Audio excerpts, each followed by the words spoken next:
Okay, in the first video, we went through some words that we're going to encounter in this reading called Marco's Story, which is small talk, big problems, okay?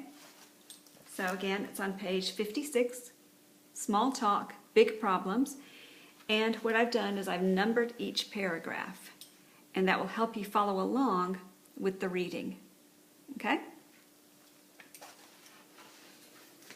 Marco, a new immigrant from Chile, works in a factory during the day and takes college classes at night. Shortly after starting at work and at school, he has two confusing experiences. Okay? So that was paragraph number 1. Okay? Now paragraph number 2.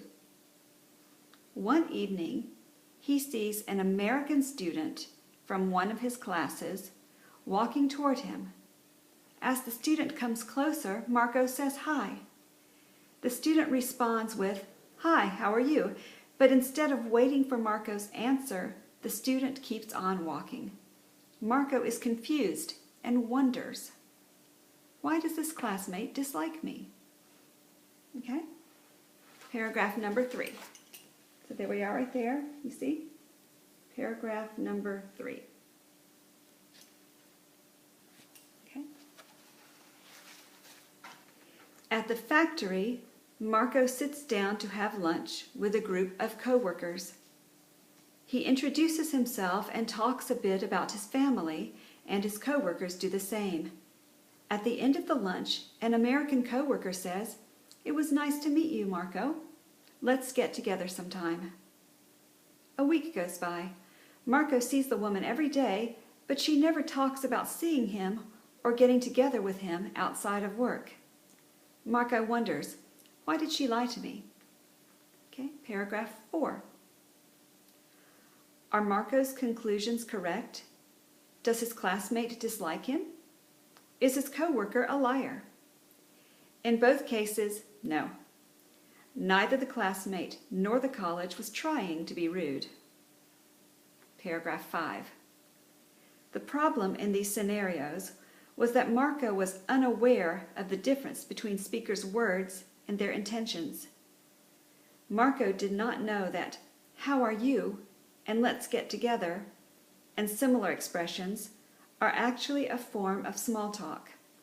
"How are you" and "how are you doing" are not real questions.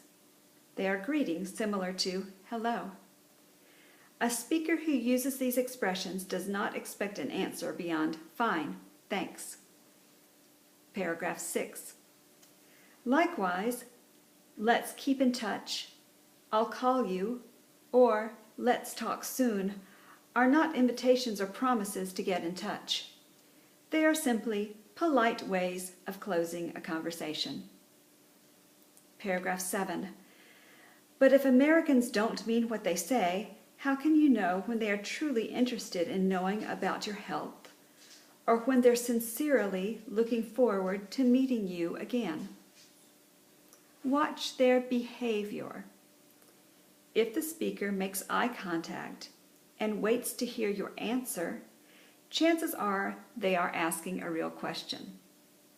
In the second case, you can recognize a real invitation if the speaker makes an appointment with you for a specific date and time.